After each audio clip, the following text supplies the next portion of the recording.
Hello, hello, hello. Welcome, welcome, welcome to Radio Free Wall Street. And this broadcast is at our new time, 6 o'clock New York time. And I need another hour because what happened is by the time I finished market news and commentary, which started more or less at 3, I got into the market close at 4, and it wasn't enough time to bring down my data and come up with everything. So I pushed the show back another hour to extend my day. And hopefully that means I can be on time. I mean, Nick time. And I can also give you more complete information. Today I want to talk about what is a full court press by the desperate Trump administration, and that is to end the Manafort investigation. I mean, he wants to end it. Done. And they're talking about September 1st. And it's got a lot of publicity. Fox News has done a lot on it, talking about it's cost $16 million. Well, shit. They rev up that airplane for Donald Trump. It costs more than that when he wants to go to New Jersey to his golf resort to sign autographs and drum up the business there, catering business. Do big business in weddings and advertise. Maybe the president will show up. So $16 million, that's pocket change. We can afford it. We can afford that to find out what our president did. Donald Trump is the most corrupt president in American history. The $1.6 trillion tax break bonanza for billionaires has proven to be just that. And it's not stimulating business, not stimulating the economy. And it was just a payoff by the ruling elite. And that was, of course, the Goldman Sachs payoff. When Donald Trump came to power, a lot of people had files. And part of it were the files that Sachs had on Donald Trump, and also a lot of paper of personal liability on a lot of casino debts that all of a sudden went away. And that's just how the things are played. And then as a result of that, Goldman Sachs got the $1.6 trillion tax break bonanza for billionaires that is going to be paid for by working Americans. And now Donald Trump is trying to get the collusion ended. And he's got his right-hand man, his campaign advisor, who is going down. They didn't even bother putting up a defense, yeah. Why? Well, it's kind of the most ridiculous trial you've ever seen. I mean, the guy just said, "Oh, we didn't do it. Thank you." And why? Well, because he's counting on a presidential pardon. If he's convicted, Donald Trump's campaign manager will end up in jail for the rest of his life, unless he gets a presidential pardon. What do you think the odds of him getting a presidential pardon are? Complete and total. The problem is that they're preparing state charges, and a presidential pardon will not apply there, and that's the next sweat. So the game gets very interesting. Now, we have had more and more of Donald Trump's associates, trusted people, come forward talking about the collusion, the circus that is the Donald Trump White House. And basically, the Giuliani is pushing really hard, along with Fox News, to end the unfair FBI investigation because they were prejudiced and all this bullshit. Okay? And they want to end it by September 1st. Now, the reason why is that in a few weeks we get into the midterm campaign season. And this is really critical because this is one of those obstacles that Donald Trump has to overcome. He's got to stop the Democrats from taking control of the House and Senate. I think it's pretty much a foregone conclusion that the House is lost. And the Senate is now 50-50, where it was almost 100% safely in Republicans' hands. That's being questioned. And the other question is that depending upon which Republicans come to power, there may be some of them that could be compromised by the Democrats and actually vote for impeachment. And the Trump administration is extremely concerned about that, so much so that this is the biggest deal.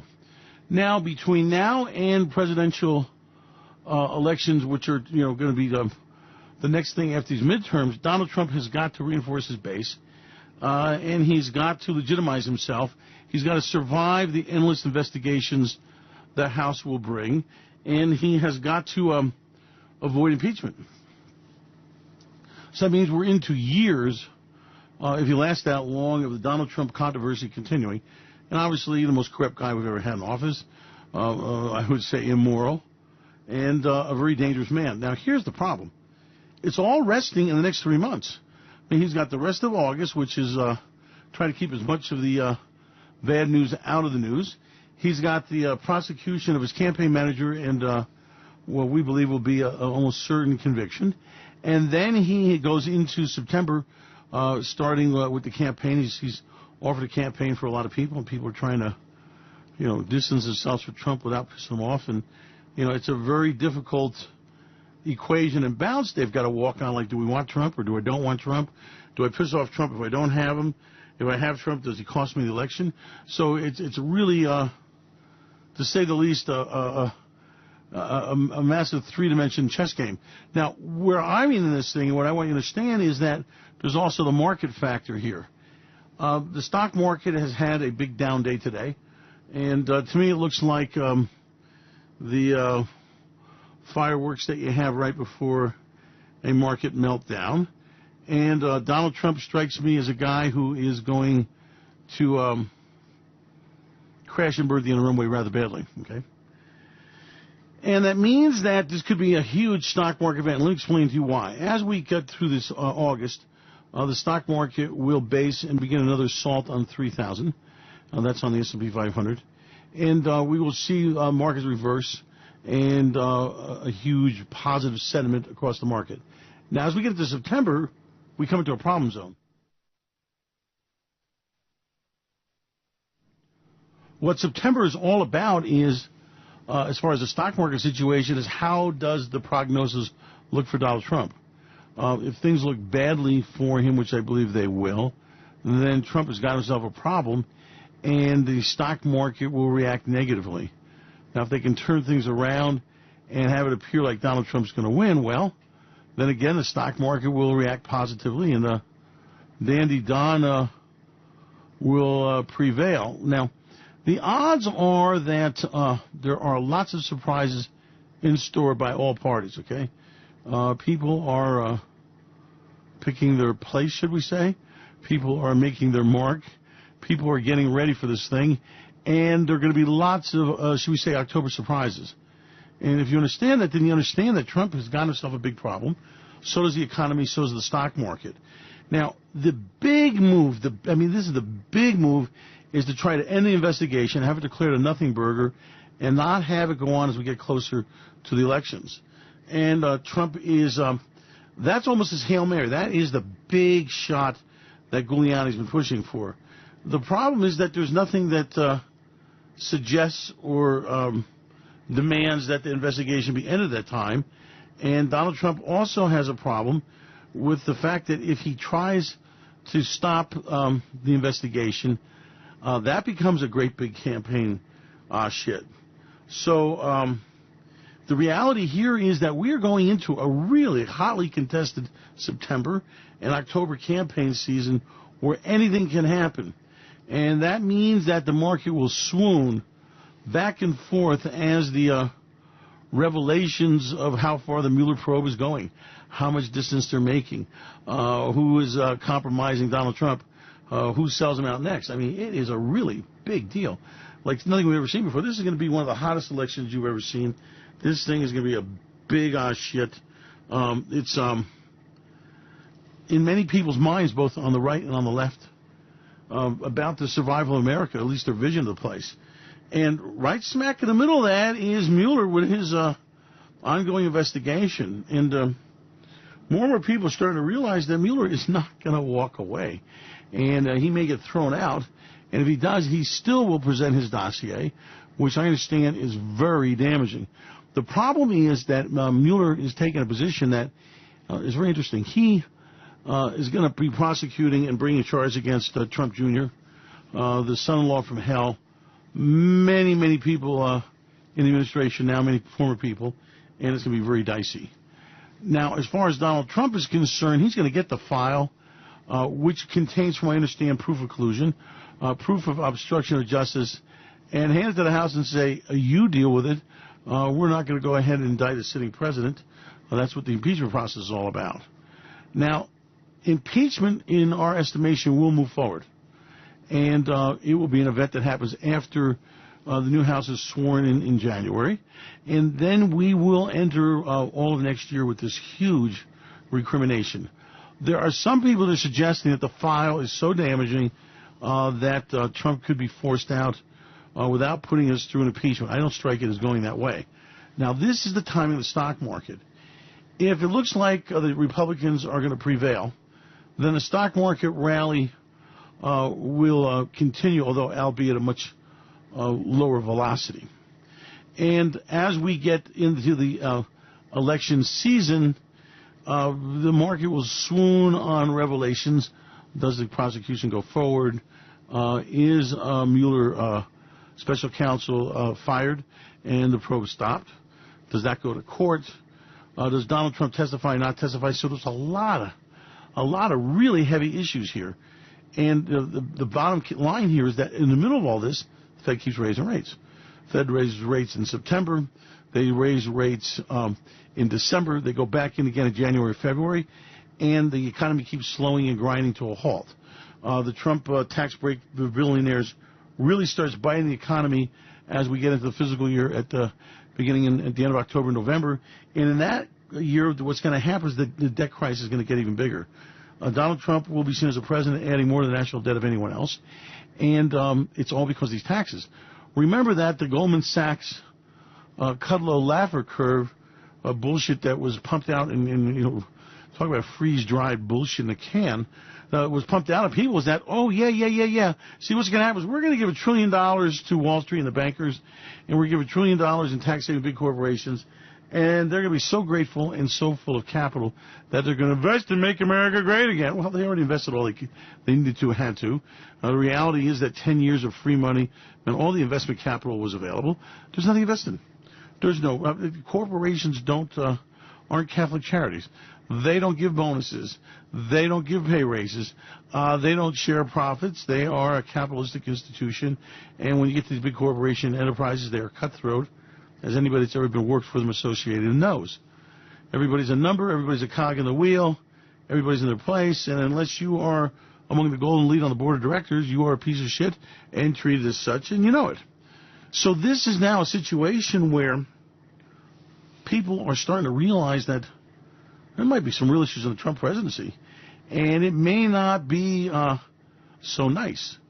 And that means that with the stock market going to hell in a handbasket because of the Fed raising rates, because of the taxes breaks bonanza for billionaires is devastating the Treasury, because of the fact that the government's going to get around to taxing the shit out of the people. I mean, Americans are about to have some of the biggest tax increases ever. You didn't know that?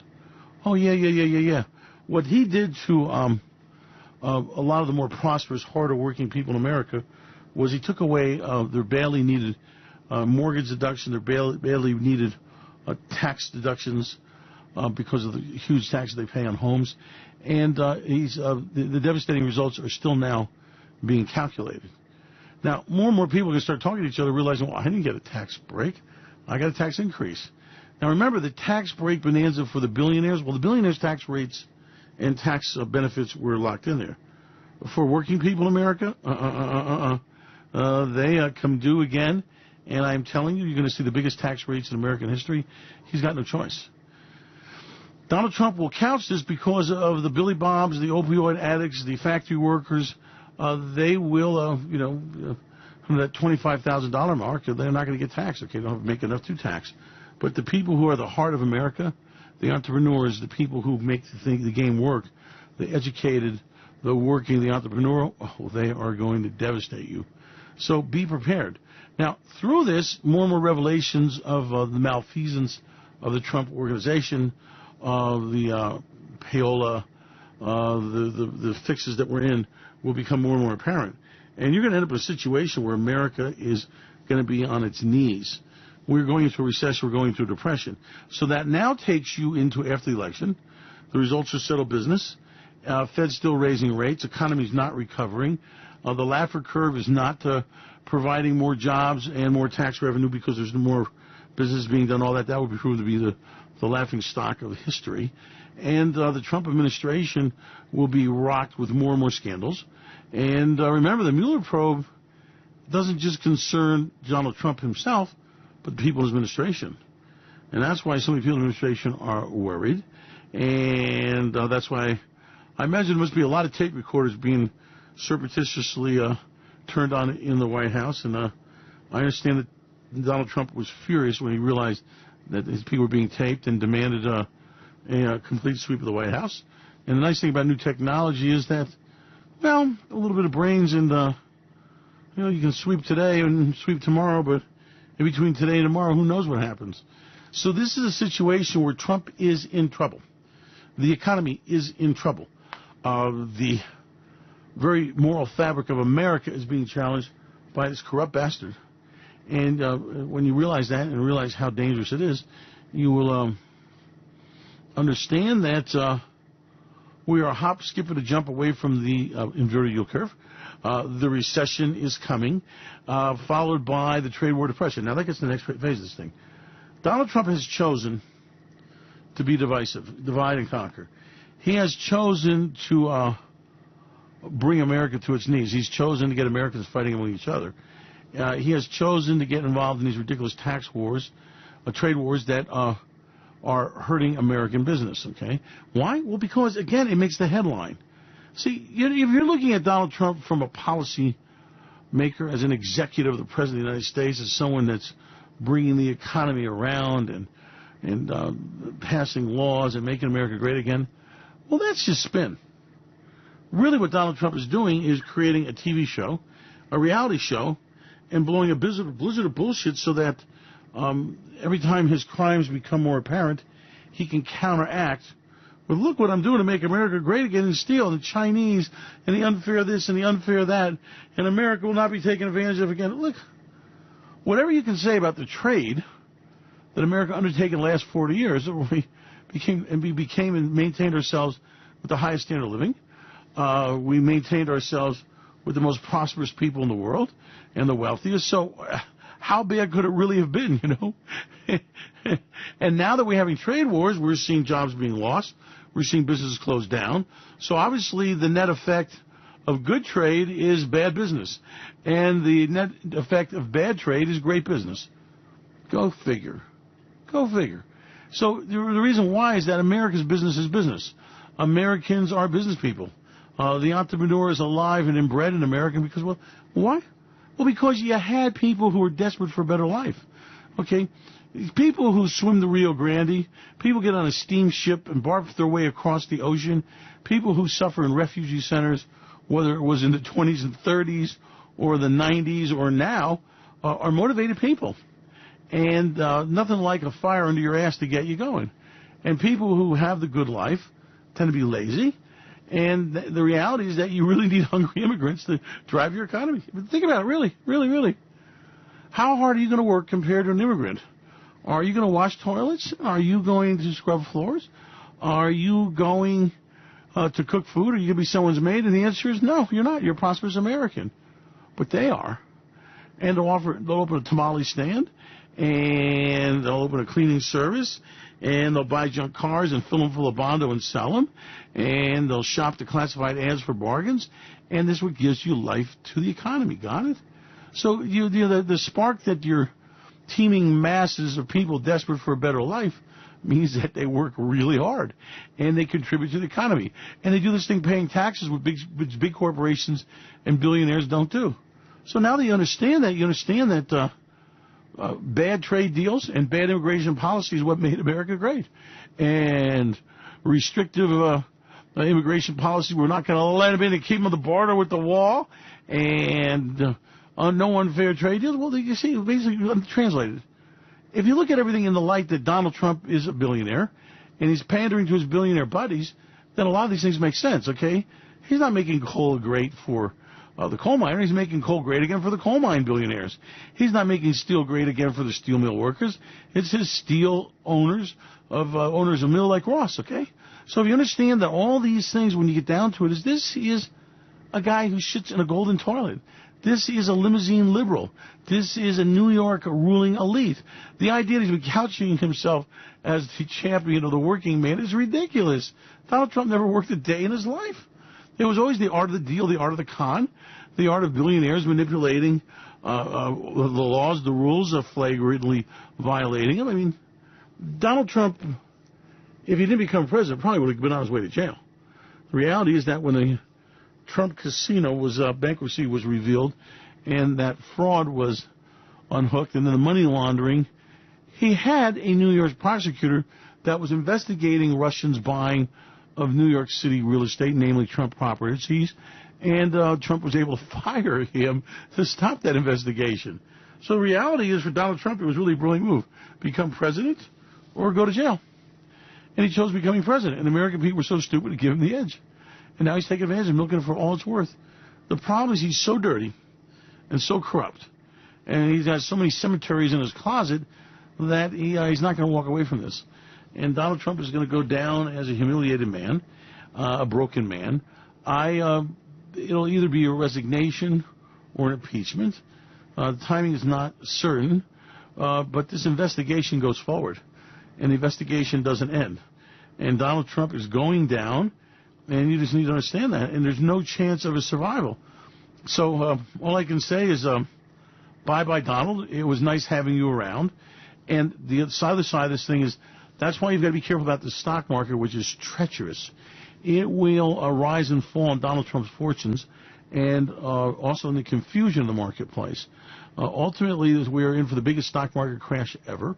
We're going back down to 2009 stock market bottom levels.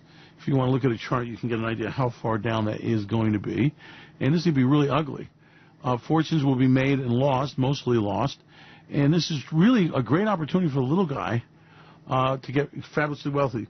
Through chaos and through market dives and stock market wipeouts and depressions is where the little guy builds his great wealth, okay? This is where you can amass your fortune. This is where the trading really makes you money. Wake up and smell the coffee. We are just at such a time. The Donald Trump administration is in trouble. Things will not go well. And there's a fortune to be made if you've got the brains and balls to understand it. And the most important thing is, don't get caught up in the traps that Wall Street's setting. Wall Street understands that a lot of people have a negative view of the economy and the market right now, and you can see some punishing rallies just to teach them a lesson. But if you understand a strategy, if you understand how not to overtrade, if you understand how to place average in and understand how the algorithms and these incredible trades are going to affect the market and make it swoon, you can take advantage of the huge volumes of high-frequency trading and of algos and make them work for you. But if you don't understand, it's a very dangerous market. Reality is Trump is going down. Reality is that they are not going to end that Mueller investigation without a scandal that could cost them the election. Donald Trump fired the FBI, together Comey, to end the investigation, and he ended up with a special prosecutor. So his judgment and his advisors have been very wrong.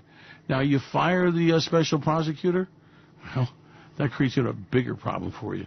Donald Trump is in trouble. He is corrupt. He did collude. He did obstruct justice. And more of the people that are loyal to him are coming unloyal. And for a man like Donald Trump, that is big problems. He has a criminal organization. He's a criminal himself, so are his people.